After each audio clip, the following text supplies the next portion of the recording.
I'm from Nokia. I'm probably going to talk about a lot of things today that I may make available online, or I may sort of put all the links and bits and pieces together. Usually when I talk about that, I'll probably just tweet it and say where it's available. So it's just my first name, last name on Twitter. If you want to follow me and want to know when there's any updates, or if there's any updates, or if there are no updates, you can heckle me, and so it makes me put them up there, so you stop heckling me. So I work at Nokia within the developer experience team. Our job is to ensure that Windows Phone developers are successful, and that includes helping you with loan devices, helping you with merchandising on store. How many people were at the Windows Phone kickoff this morning? A couple of hands. Okay, so yeah, we help you merchandise in store. So if you build an app, we can even help you promote it. You just need to let us know. We help you, get free tokens to the store. There's a lot of things that our team does, but you've got to connect with us. Best way to get in contact with me is probably through Twitter, because my work emails fill up with internal emails and things like that. Okay, so clicker. Cameras. So I think maybe a lot of you heard, or you didn't know, the Lumia 1020 ranging has been announced for Australia, so it's coming to Australia. I think the pricing and the dates for the various carriers is going to be announced. Recommended retail, I think, is $899, but obviously there'll be deals done with the carriers, so watch that space. Okay, mobile imaging. So what was photography these days is generally referred to as is imaging. And over the years, so this is smartphone pixel count growth over time. In 2003 on the right, you had a 0.3 megapixels, and then it slowly grew over time to the 41 megapixels that you have in the 1020. So 0.3, which was the first phone camera, not the first digital camera, but the first phone camera. And so that's how big that would be to the whole screen. If you imagine the whole screen was 41 megapixels, 0.3 megapixels was that big. And a lot of people often talk to me about, well, I don't need that many pixels. I don't need to print a billboard. And I think the conversation needs to be, there are other experiences that you can have with those pixels. So the example is, this is an image that's been reduced to 0.3 megapixels. And you look at it and you think, that's actually not too bad for 0.3 megapixels. But that's the same photo, and you probably hardly saw it. That's the same photo if you took it with a 41 megapixel camera. The thing is that I actually took that photo, and I wasn't that close to the lines. I was actually that close to the lines, because that's actually the 41 megapixel image that I took, reduced to the screen resolution. If that was a 0.3 megapixel photo, then the actual original photo would have looked something like this. And so you start to understand that actually having more pixels allows you to do things that you wouldn't have done otherwise. People often say, oh, digital zoom, I can crop my own photos. It's a bit different to that, because I can zoom in and I can look at the photo and take that photo. And if you saw during the keynote where I did a re-zoom on a photo, and I'll just do it again quickly for those that might have missed it. But now, you're able to take photos that look like this. Because you have 41 megapixels, you can get a 9 megapixel image that looks like this. So over the years, photography has evolved because of mobile. So we started off, people with low resolution taking photos of their kids or moments when they were traveling. But now, as everyone's getting smartphones with cameras, and now as everyone's able to share those experiences immediately because of social networking, we started taking photos of activities and fun and experiences, sharing that experience immediately with our friends. I'm having fun down the beach, come on down to the beach. Things like that. But not only that, people started to even get artistic with their cameras as well, because the camera quality is increasing. We also started taking photos of the mundane. So, how many people have taken photos and share photos of just cups of coffee? You would never have done this with film, and people weren't doing this when you had to take the photo, pull it off your phone, attach it to an email and send it to a heap of friends. People would have opened their email and gone, what the hell, why are you sending me a photo of a coffee? But these days, people are taking photos of the mundane because it's just so accessible, and sharing those photos is just so easy. But now with really high quality cameras in phones, such as in the 1020, people are now sort of capturing everything about a moment, and they can capture all that detail. So you're going to start seeing a lot more photos where people are taking artistic photos, they're taking night photos and capturing everything in the environment at that point in time, capturing just an amazing cityscape, or down to more of a macro level where you can actually see all the seeds and all the feathers on the bird and sort of really capturing what this person is seeing and experiencing. And all these photos have been taken with the 1020. I think on this one you can actually zoom in and almost see a whole car. It's ridiculous. So let me just, I'll cut across to that one. I'll just open that. And number 2. So here I've got the 1020 Pro camera. Now, in this, inevitably, some of you may have your photo taken. So if you don't want your photo taken, just close your eyes. And so this is the 1020. Now I've actually got it set up so that it's quite blurry because I've actually got it set up so that it's actually at macro level. So if I just put it on auto, and what I'll do is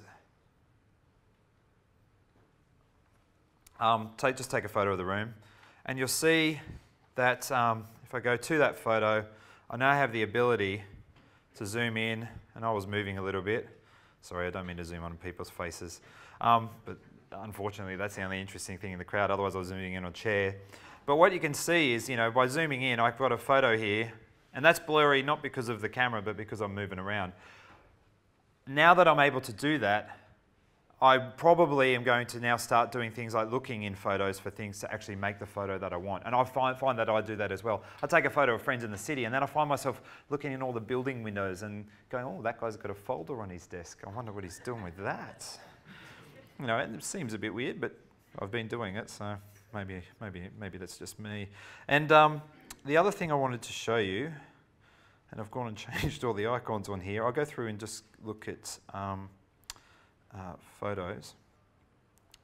So there's some photos on here, and there's a photo up here of the football that I showed, which is one of the, and this isn't a professionally taken photo. This is just taken by someone at the footy in the Nokia team.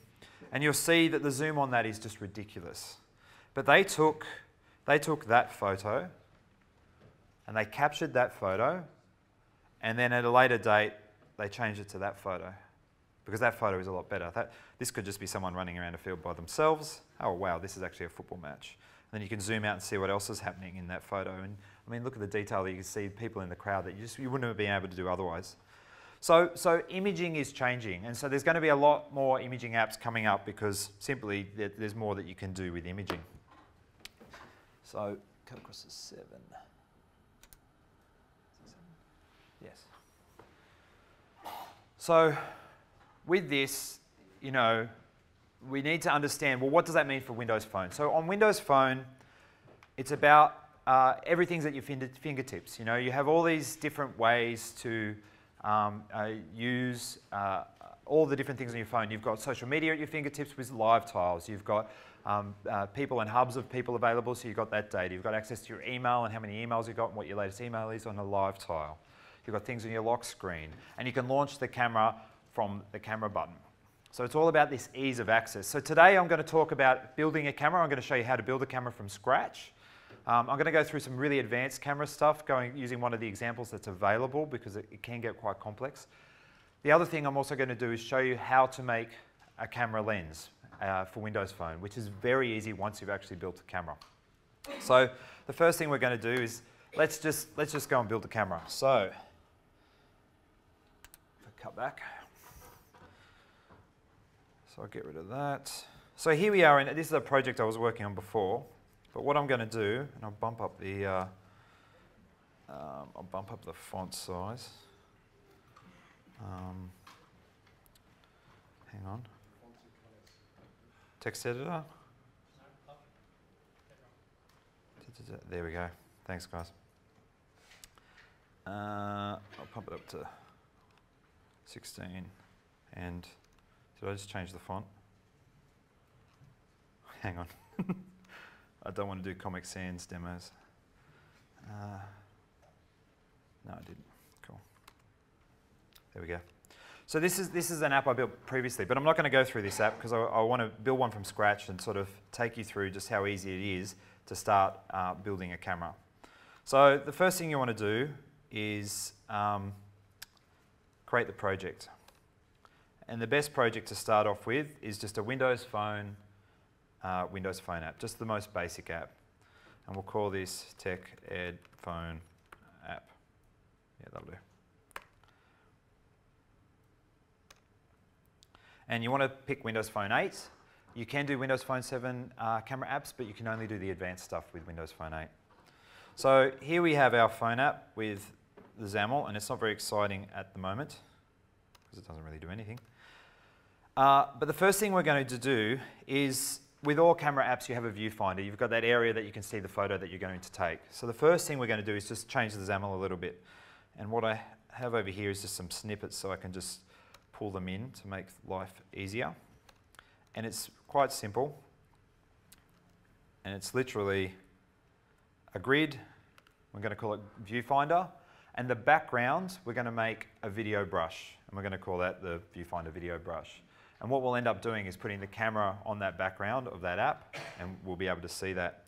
The other thing that we want to do, which is important, is the orientation of the app needs to be landscape. So we'll make it landscape left, and we also want to make it so the app's only in landscape. Now you can do portrait camera apps, but for this one we'll just do landscape to save having to resize all the images to the different orientations. So the next thing we're going to do, if I cut across to the code behind, is we need to set up the camera. Now you have a few different camera options, but the main one that we're going to use for this bit of the walkthrough is the photo camera. So what we want to do is we create the camera. So we'll have access to it from the entire main page. So what we can do is we can go photo camera, camera. So we've got access to it all the time. And that's going to be in the Microsoft Devices namespace. And what we want to do here is go camera equals new photo camera. And you've got two options here. You can just use the default constructor, or you can pass in the camera type. Now the default camera type is primary. Primary on this device is going to be this lens. The other camera type you have is front-facing. So there's a front-facing one there. Now, it's important to note that when you actually are creating a camera, not all Windows Phone devices have a front-facing camera. The Lumia 520 doesn't, for example. But what you can do, you can actually, photo camera dot, is camera type supported, and actually check whether that's actually supported or not. So when you're actually building your apps, and they could be on any device, you need to check that it's there. There's similar things that you can do with Flash to make sure that Flash is available, because Flash is also not available in the 520, and there's going to be other devices that may or may not have that. But let's not worry about that too much for this, because we know what device we're actually running on. So we can do the default constructor, or we can do primary. So that creates our camera. And then the next thing that we want to do is you want to go initialize, when that camera is initialized, we want to actually have something that once it's initialized, that's when we want to do things like start hooking in the camera buttons so that they actually will take the photos and things like that, because obviously if the camera's not initialized and you hit the button, then it's going to fall over. So within here, this is when we start doing things like hooking up all the other events. So we can hook up all the other events such as, let's go up here, the main one that we actually care about is capture image available. So that's going to be the event when you press the button and you tell it to go capture a photo, that the image is available. But we're not going to worry about that right now because we'll get to that. So what we're going to do here as well is we also need to, we've got that video brush. We want to set the source to our camera. And so what this does is for that video brush, the source of that video brush is going to actually be this camera object. Now, before we can just run up this demo, and I'll do this first so that I don't accidentally run that at any point in time. The other thing that you need to do and need to be aware of is you need to update the manifest. And the reason for this is you need to say that you're actually going to use the camera. Otherwise you'll get like a permission denied error. Now, the camera is here. You just check that. It's pretty straightforward. And the other thing you're probably going to want to check is the media lib photos while you're here, because if you're going to save those photos, you're going to want to save them to the media library, to the photo roll. So I'll go back across here. And so I'm just going to run up that on my phone. And I'm trying to do something tricky here because I'm going to try and capture it on this whilst displaying it on this. Whoops. There's a deployment error. Number of developer applications on this phone. Oh, this is me testing my session. 1 second. I can get rid of that one. Done. So I'll just run that on the device. It should run up. And so I can show you. This is going to get really confusing, I already know. And for some reason that's not coming up on the device. This is great. Let me just kill that quickly. I know why. My apologies. I had another camera app open. So let's go back. We should be able to kill it and start again.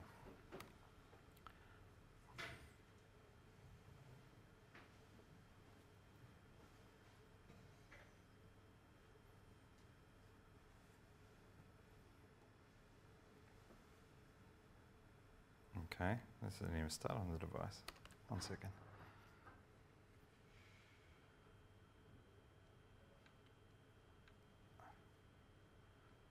And it's still blank. Hang on. I'm going to have another look at this. So one thing to note, and I think this is what I'm running into, is if you have another camera app running on the phone that doesn't dispose of the camera properly, it can actually mean that your app never gets access to the camera. Let me just quickly have another look here, because this is going to be annoying if that's the case. Go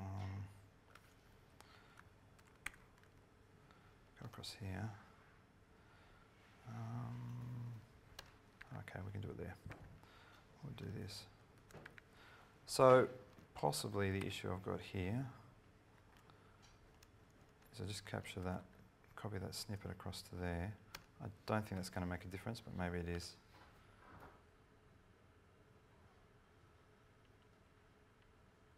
And the camera on the phone is still not working.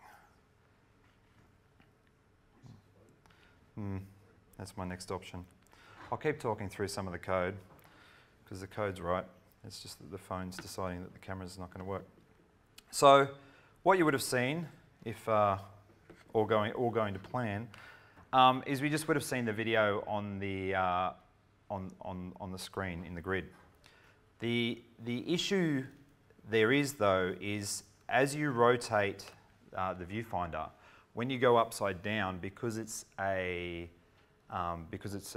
Windows Phone app, it'll actually start to flip the image. So when you go up the right way, it looks okay, and then when you go upside down on the phone, everything then all of a sudden flips upside down.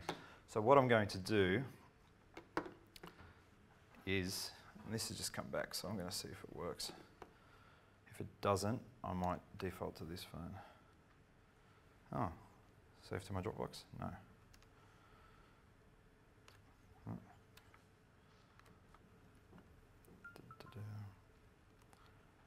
Go again. Oh, go away. Go away.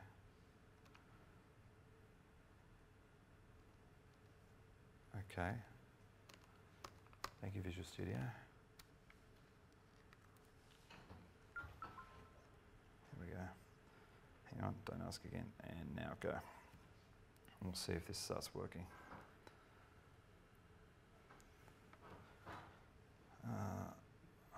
Okay, we'll go again. Please work.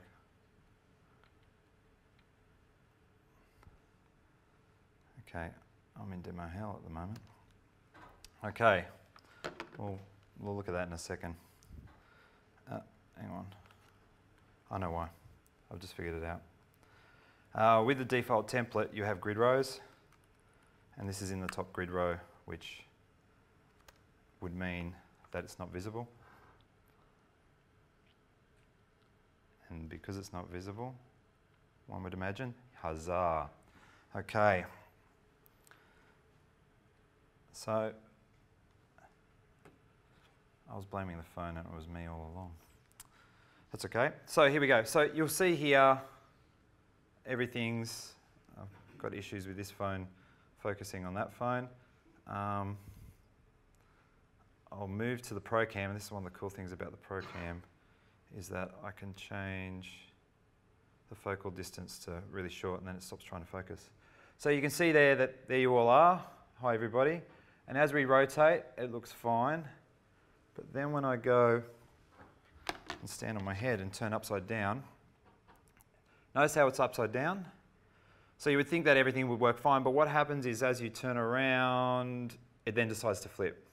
So the next thing we need to do for the viewfinder is actually handle that flip.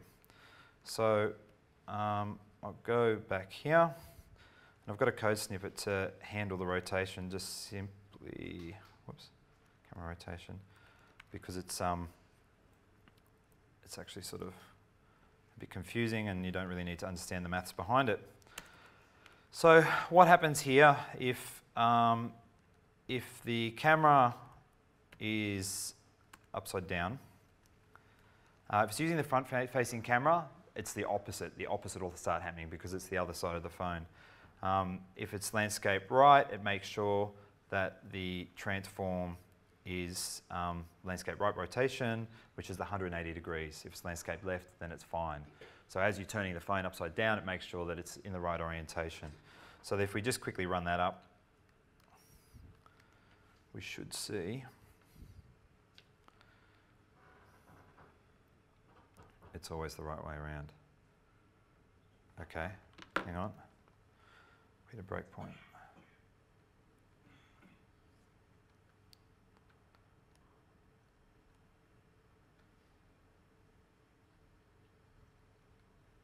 For some reason it went.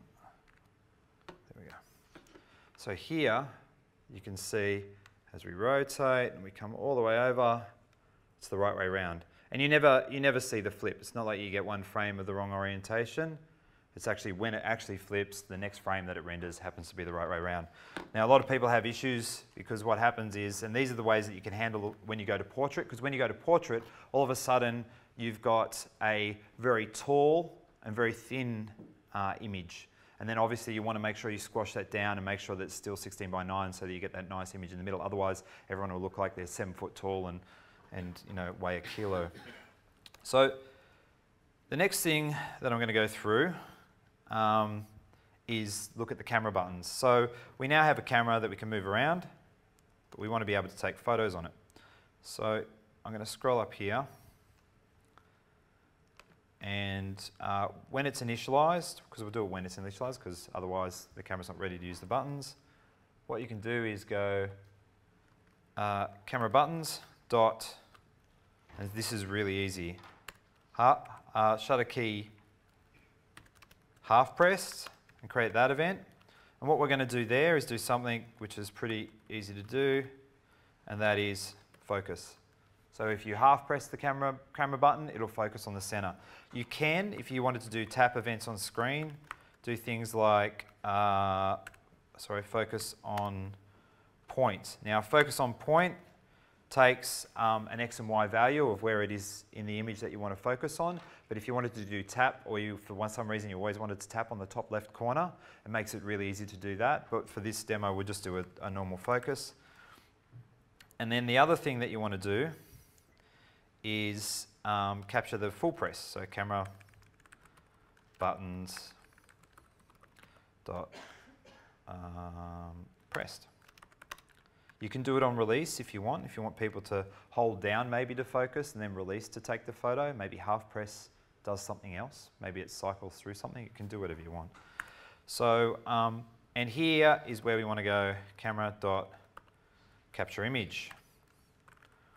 So if I run that up,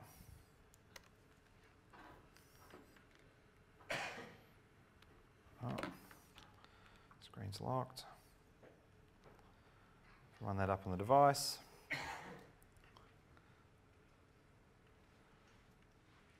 And so you'll see how there's that delay for when the camera starts, and that's the difference in the initialization of when your app's starting and the camera starting.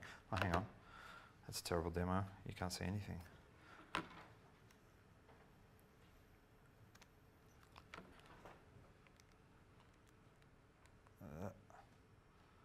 So here you've got the camera, and what we're going to do, now this is going to be really tricky, is, because it's upside down I can do it, I will try and get it to, and then you'll see how the light's coming on. That's because I'm doing a half press, and it's got the focus light on. You can turn that on off through the camera controls, and if I go all the way down, the flash went off and it captured a camera.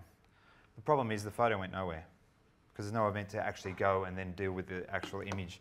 That I captured with the camera. So the next thing you need to do is handle saving that image. So what I'm going to do is when I go and capture the image, there are multiple events that actually happen. You get a thumbnail available, so it actually will create a thumbnail for you. You get the image available, and you get a couple of other events. The reason you get all those events, even though the one you're probably most interested in is getting the final image, is so you can give feedback to the user. So if you wanted to give them some sort of feedback to the user that yes, it's happened, so you don't have to keep holding the camera there. You may also do things like show them a thumbnail before you actually get the full image. The reason you also get a thumbnail is because you might want to store that for your own purposes. You don't need to have high memory usage to go and create your own thumbnail. And the reason you get access to those photos and they don't save straight to the camera roll is obviously you might want to do some processing on them, and you might never want them to go to the camera roll. You might want to store them in the app or maybe push them up online. You know, if it's an app like Facebook, you're going to want to push online. So what I'm going to do here is grab that image. When I grab that image, do this. And then the next thing I'm going to do, when it starts up, one of the things that you want is to save the image. You need access to the media library. So I'm just going to go grab the snippet so I don't, but it's really straightforward. I'll replace all of that. So the media library, remember we went and tapped on that, we added that capability early on. That gives us access to the media library, which means we can do things like save things to the media library. And I'm just going to give it a file name, something like that. We'll just call it test. Now, if you save the images to the camera roll with the same name, it won't override them. It'll actually change the names. I've never been able to override an image, but today is always a good day to try that for the first time. So here we have the camera. Oh, hang on. The debugger, have we done something that we shouldn't have done? Let's start again.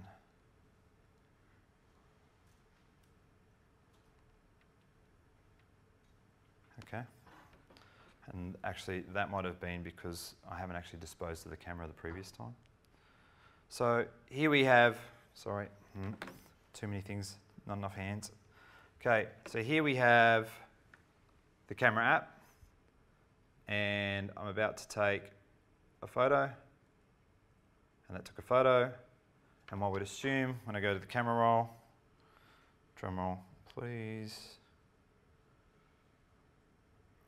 When I go to the camera roll, that image is there in the camera roll, and it's actually upside down. Because I was actually had the phone upside down when I was taking it. So it's not a bug in the app, that's just the fact that I was using the button there. So there you all are, damn it.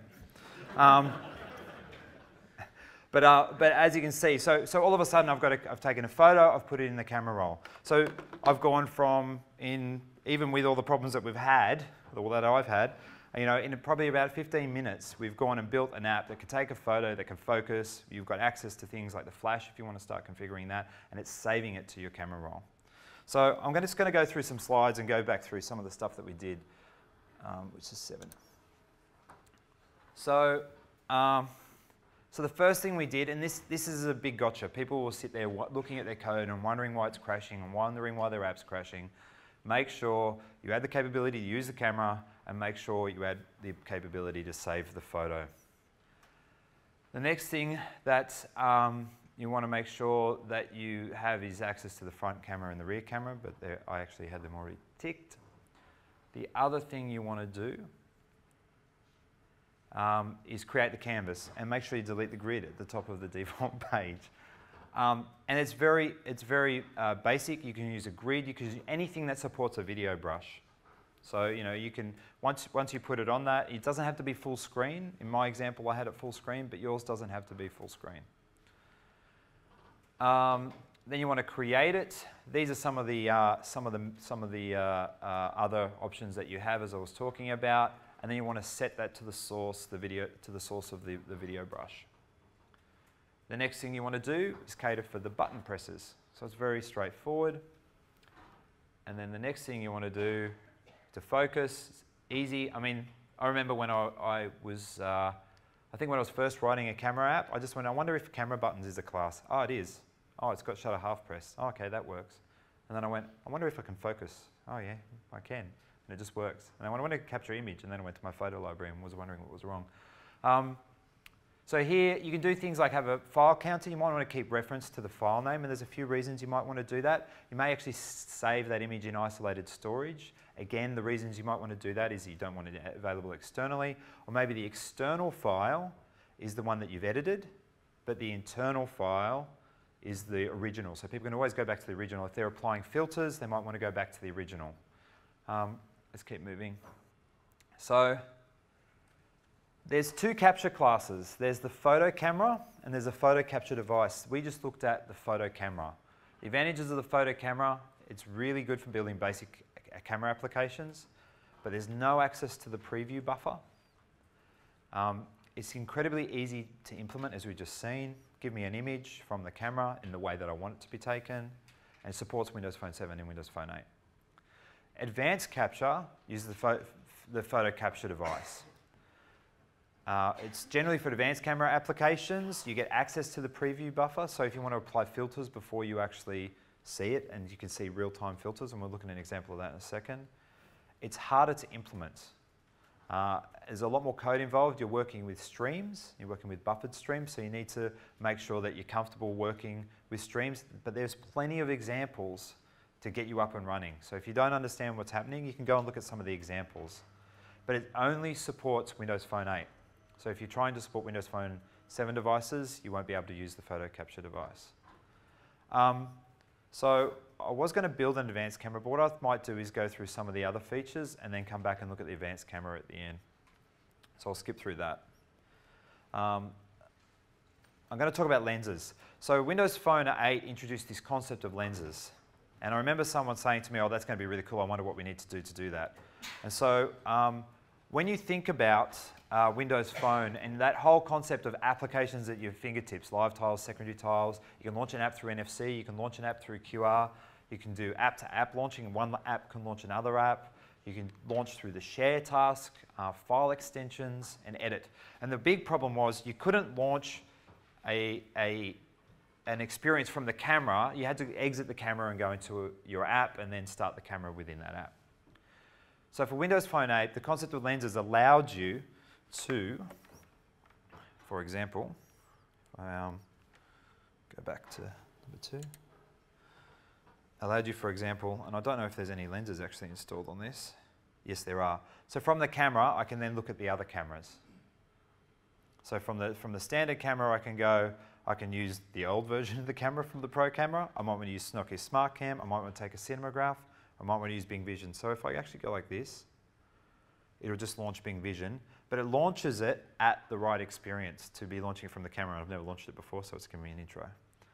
So, and that's because you may launch, for example, if you think of an app like like Hipstamatic, you may want to launch into the camera because you're in the camera, but when you launch it normally, you might actually go through your friends' photos and things like that.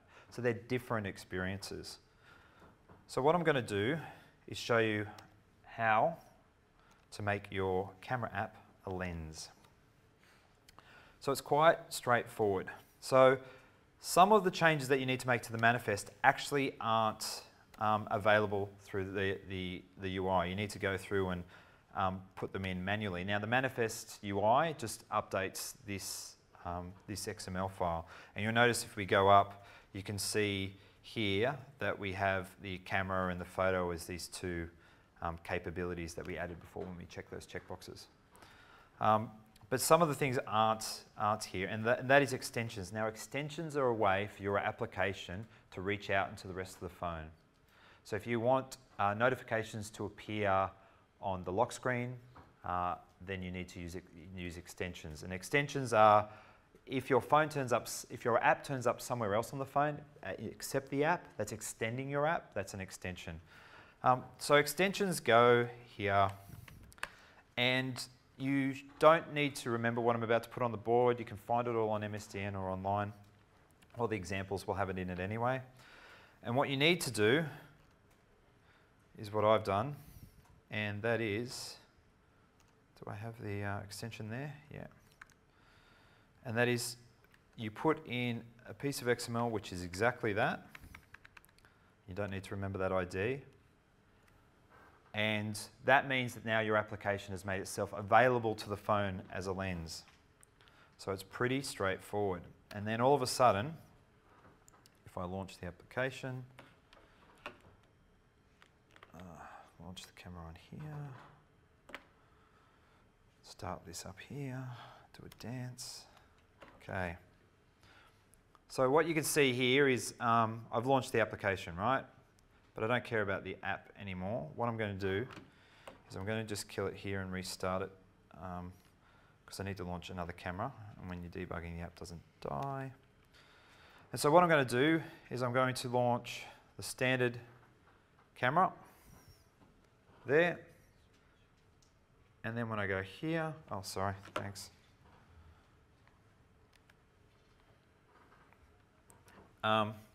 So here, and when I tap down here, we should see, and it's a bit hard to see with this phone because of the focus distance not being short enough. And there, where that blank square is our TechEd phone app. You can almost read it there. So it's turned up there, and when I tap on it, it launches it into our TechEd phone app. Now, that launched into the camera because the default page is the camera. But that's how easy it is to implement a lens, to get in that list of apps there. The thing that you need to be aware of is what's actually happening when you implement your app as a lens. So when your app launches, it actually will be launching with something interesting on the URL. So what I'm going to do is just start up the app. And I think if I go here and have a look at the URI, oh no, I'll continue, my mistake. So we've just launched the app the normal way. But then if I exit here, go to the camera, that's good. Hang on, go to the camera.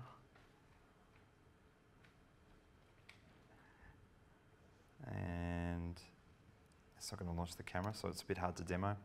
I'll leave it there. But what happens is the application launches with a URL which has the fact that it's actually been launched from the lens. So in the URL, it actually has a phrase which lets you know it's been launched from the lens. And so based on that, using a URI mapper,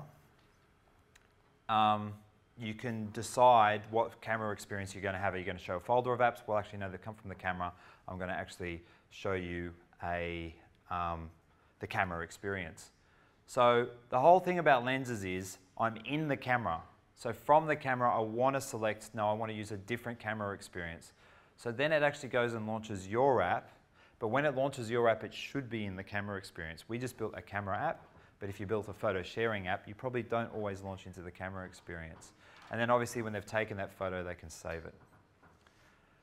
So we've just gone through this. And this is an example of the URI mapping. So viewfinder launch means that you've been launched in viewfinder mode. You use a URI mapper, and we're going to actually look at another URI mapper later. So I don't want to keep creating them in this session because I don't want to run out of time. When it gets passed in, this is actually saying, hey, when it launches, just launch the main page anyway.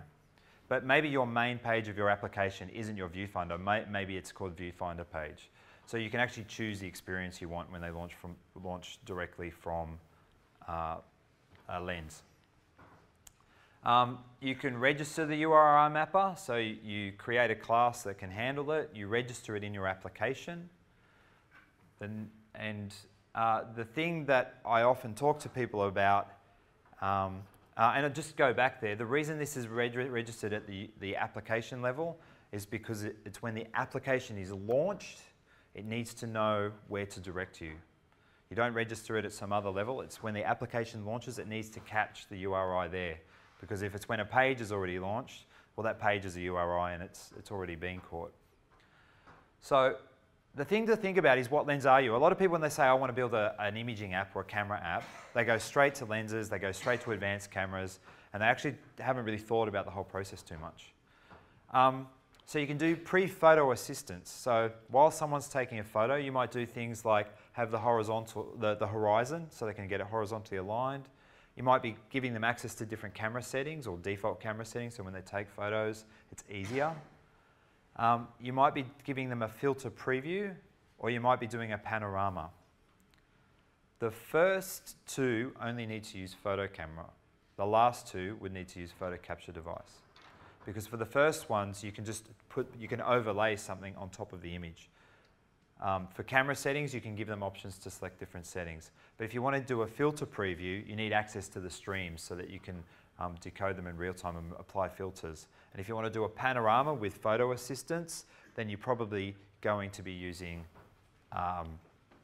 photo camera. You probably could find ways to do it with just using the photo camera, but you're probably using a photo capture device. Post-photo processing. So if you're only processing photos after they've been taken, you don't need to use photo capture device. You could actually use just the normal camera, which would save the photo, and then you've got access to the final image, and then you can process it after the fact. Some of the top image filtering apps, they're not doing preview filters. You take your photo and then you pick your filter. They can just use photo camera. You might be doing image analysis. So an example of this might be doing text recognition, taking photos of license plates. If you're the police and you want to take photos of license plates, you don't need to pre-process that. You're only post-processing that. And sharing, maybe you're just taking a photo and you want to share it with somebody. It's sharing it online or something like that. So let's talk about Rich Media Edit. Now, Rich Media Edit is quite interesting. So if I go to the photo that we took before, a few of you have probably seen in the past, how are we for time? Good. A few of you have probably seen in the past when you take a photo, and I'll cut across to, which device is this? This one. I don't have to do a thing. 7, 2, okay.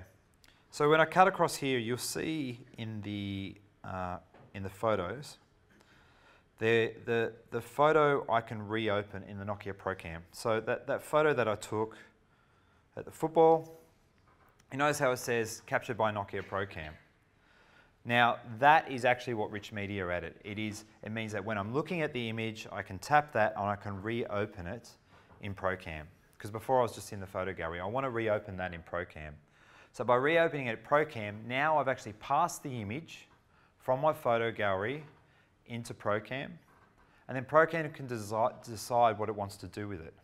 Now before, when I was talking about the file name not mattering, if you need to reopen an original copy of the file, which ProCam does, because it gives me access to that image, the file name does become important because you need to be able to, when you get past that image from the photo gallery, go, okay, I'm going to go and get the original 41 megapixel image, or I'm going to get, I'm going to go and get the original image because you've passed me the filtered image. I want to go and get the original non-touched image so then you can change the filter that was applied to it. So we're going to go and implement that. And again, it uses the URI mapper. So because this is not the app, and because the app is extended out into the photo gallery, we need to use extensions again. So I'm going to go through this, and there's a few things that we need to do. It's very similar to the way that a lens works. Whoops, didn't mean to do that. It's very similar to the way the lens works, and a lens works in a manner where it launches the application, but it actually doesn't pass in a file, but it launches it with a special command. Rich Media Edit works the same way. It's going to launch it, and we're going to use a URI mapper to decide what we're going to do. So here, what I've got here, I need to add another extension, but that extension, rather than remember it, as I said before, you don't, where are we? Did I put Rich Media Edit in here? Where did it go? Hang on. Damn it. It's okay. So the thing that you want to do, and I don't have the, I don't actually have the code, the thing that you just look up online, and I may have it in the previous project that I was mucking around with. Let me see if I do. I've lost it somehow. I might go to the slides and talk through it anyway. So if I go to the slides, so the Rich Media Edit, I'll talk it through, is when you see the media captions, you can open in your photo app, that would say the name of your app, or if you click on it, it would open in your app. Let's look at how we add it in. Now, I don't have that written down, and I'm not going to go and sort of type it in now because I'll probably get it wrong. So the first thing you want to do is you want to add the extension in the XAML. So again, you'll find this online. The best thing to do is just to look up the Photos Rich Media Edit, or look up Rich Media Edit extension Windows Phone 8. It's all on MSDN, and you'll find that all the extensions are next to each other on MSDN. The next thing you need to do is in that URI mapper, you want to make sure that it contains the word Rich Media Edit. Again, it gets passed in as a parameter. And it also needs to contain token. Now, token is a way for your app to be able to launch, and that token is a file token. You don't just get passed the path to the file, you get given a token. For security reasons, if you had access to the entire path of the phone, you'd be able to grab files from anywhere. So you get given this temporary access token, and then what you do is you can launch that page. But what you do, the next thing you do, when you launch your page. So here you can see we launched, instead of launching media page, main page, we actually replace in the URI Rich Media page. That's just the name that we've given to the page that we want to launch. And then we return the map to URI because that's where we want to go. We want to go to Rich Media page with all of the same parameters because we're reopening the image. So this is an example where you wouldn't be launching into the camera. And then the next thing you do is, see how it's with the media library, you say, get picture from token, and then you pass in the query string value that was the token. That gets you that picture. So it's already registered. It says to the media library, it registers with media library, here's a temporary token, that's how you get the image. And then when your app comes along and says, give me the image for that token, you get access to the token. And then the next thing you can do is you can display it on screen, you can do whatever you want to. You now have access to that image. You now have that bitmap that you can do whatever you want with. So let's talk through the Nokia Imaging SDK. Now the reason I didn't talk about the advanced cameras before, if you want to start adding filters with the Nokia Imaging SDK, you need to be using an advanced camera because you need to be using streams. So what I'm going to do is cut back here to Visual Studio, and I'm going to talk through one of the example apps and how it's working for the Nokia Imaging SDK. Now these are all available online, and I'll show you sort of where they are available online. This app is also available for download from the Windows Phone store. So even before building it, you can go and have a look at it and start playing around with it, even without having to build it. So like most apps, I'll just launch it onto the phone. Actually, it's going to complain I've got too many apps deployed, possibly. So I'm going to launch it onto this phone. I've got to click on 5 things. And I've launched it onto the phone, and you can see it there. Oh, hang on. ProCam. Change the camera distance to no distance at all. Good. Oh, I just took a photo of my hand. Beautiful. And there we go. So, so what this does is it applies filters. So you can go through and you can see that it's applying different filters, but not only that, it's applying them in real time. So now we've got a black and white filter. There we've got some sort of sepia filter. This is like a two-tone filter. Some sort of reduced color filter. And that's like a blue chromy Lomo filter. So I'm going to go through and talk through what's happening in the app to do all of that, because it's about passing all of those streams around, and it gets quite complex. It's probably way a bit too much to go and type up in this entire session. Now, the thing that you get access to with the photo camera device is actually you can capture photos at custom resolutions. Now, those resolutions, though, have to be available resolutions provided by the phone. So when the application starts up, what I'm going to do is go to the initialize, and you'll notice here, and I'll go and pump the font in this instance of Visual Studio 2, 16. No, you're not. You're lying to me. Okay, we'll open it again. Strange. I might just do it manually. Can people read that? Yeah. So what you can see here is all the initialization that's needed. So before we went, camera equals new camera. Now you need to go through and do a lot more initialization. So the first thing that's happening up the top of the page is we want to go and get all the available capture resolutions. And then the next thing, what we wanted to do is, this is sort of a link query, and all this is doing is trying to get the biggest resolution. And you want to make sure that it's got the right aspect ratio.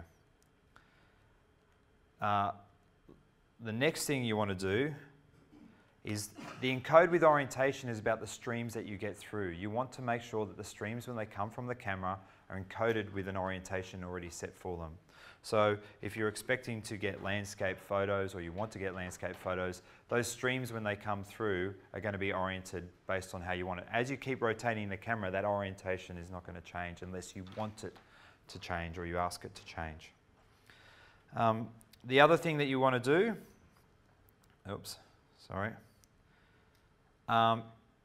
we want to get the preview resolutions, so camera sensor location back versus primary.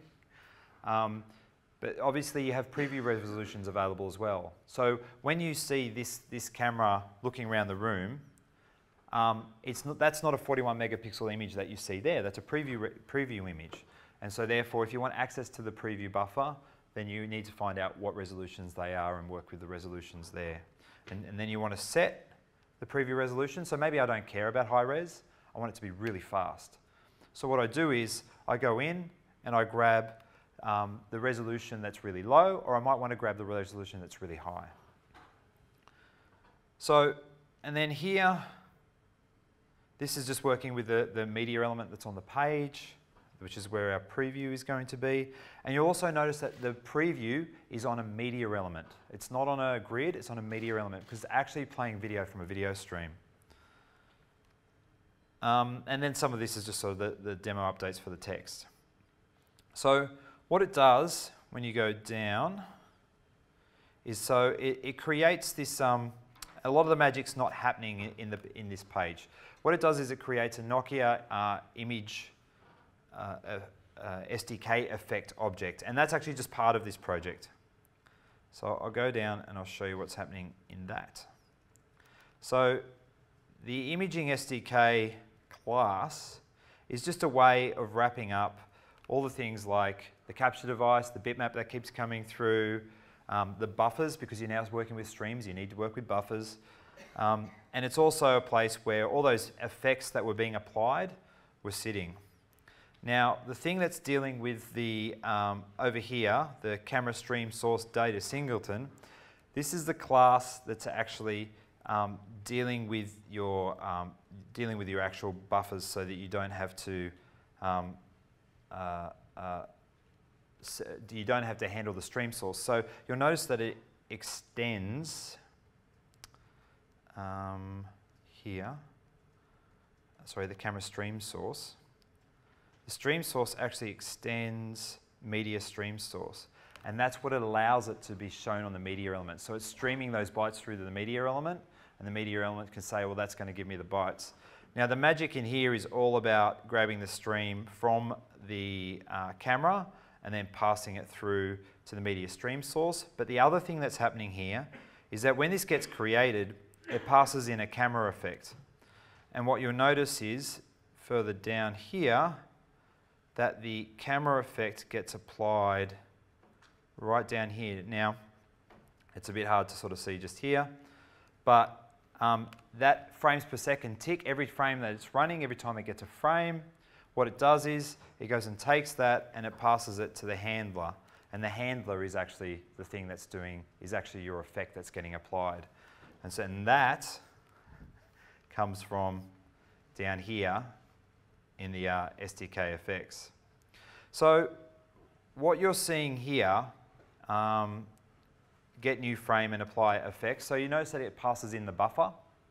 So this is when the handler gets called. Eventually this method gets called. And it's passing in the buffer. And then what happens is, because you've already got that buffer, you don't really need to know too much about it. And what you can do is you create, when you're applying filters in the SDK, you create what's known as a session.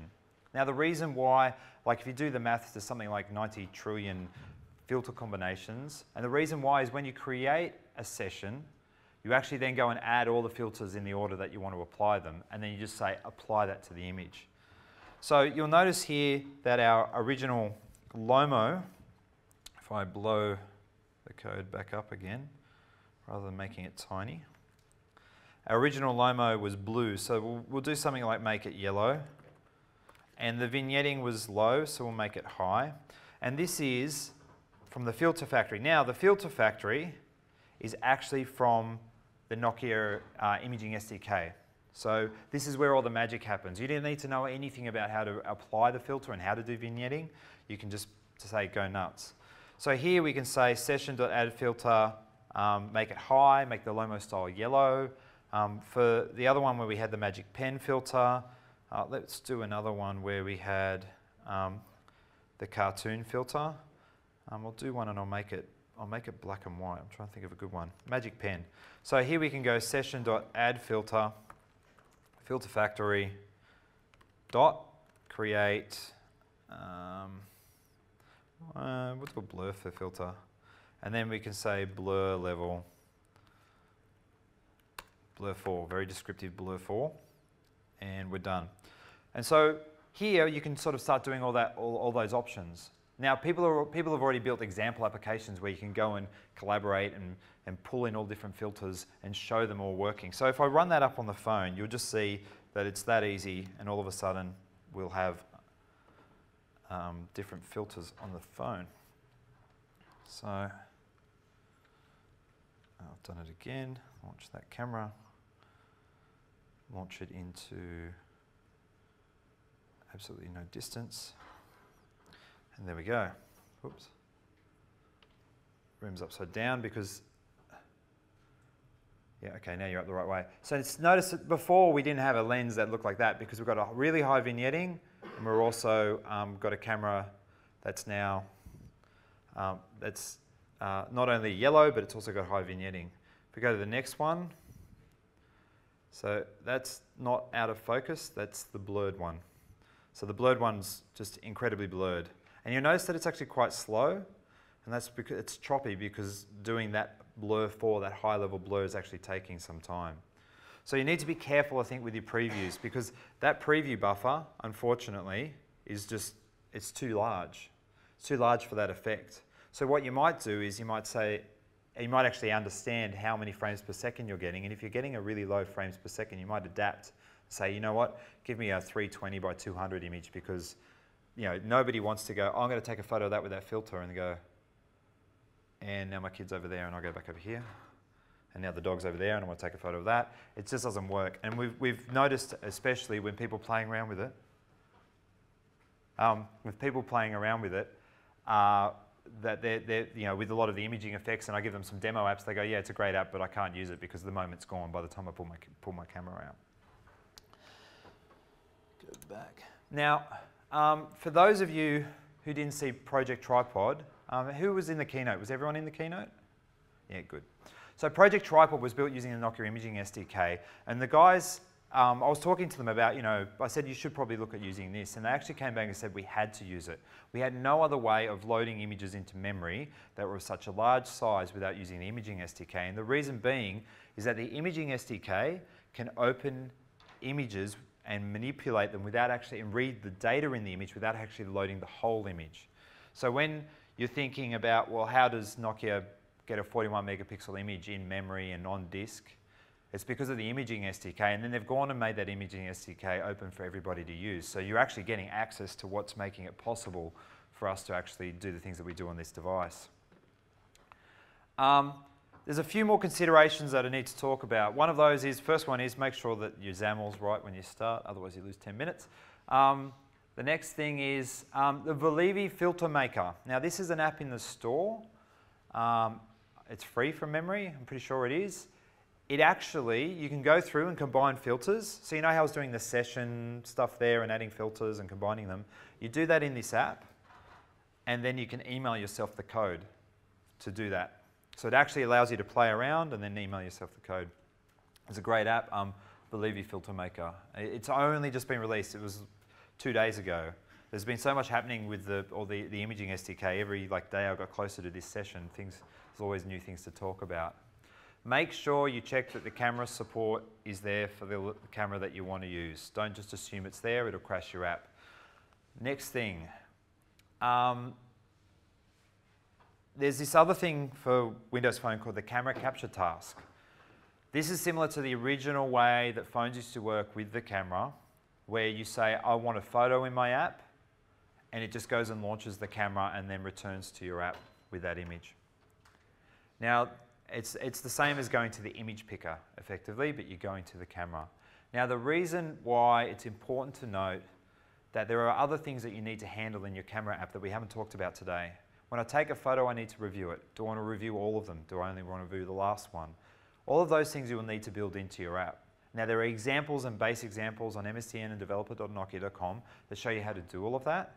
But if all you need is someone to be able to get a photo into your app without any image assistance, you can use the camera capture task. And that's how short and quick and easy it is.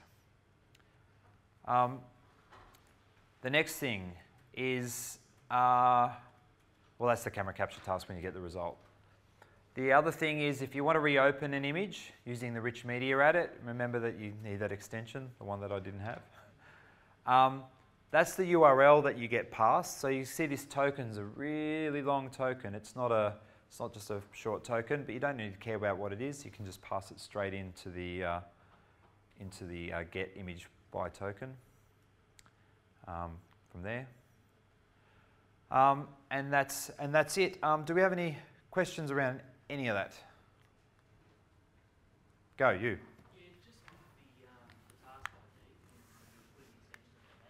Yep. No. No. When you read up on the documentation, I think it says the only option is default. So it's quite interesting. Yeah, so I haven't seen anything there. I think there's probably a long-term mindset around what that could be. I don't know what that is.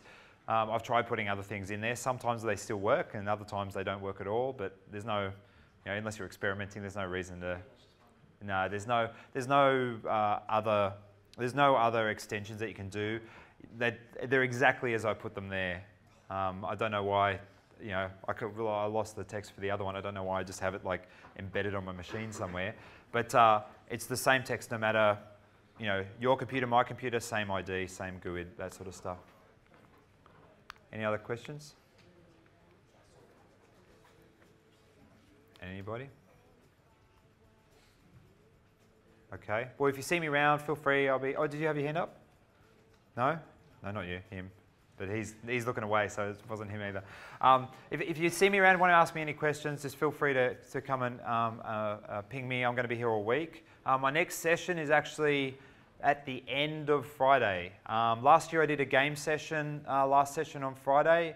It was in a room about this size. We had people lying down the floor and in the aisles, end out the door and in the door. It was a fire hazard. It was a lot of fun. And it's the last session on Friday, so I try to make sure we have a bit of fun in it because everyone's brains are generally fried by them, including mine. It's also the day after the party. So yeah, so feel free to come along to that. Otherwise, have a good TechEd. Thanks, guys.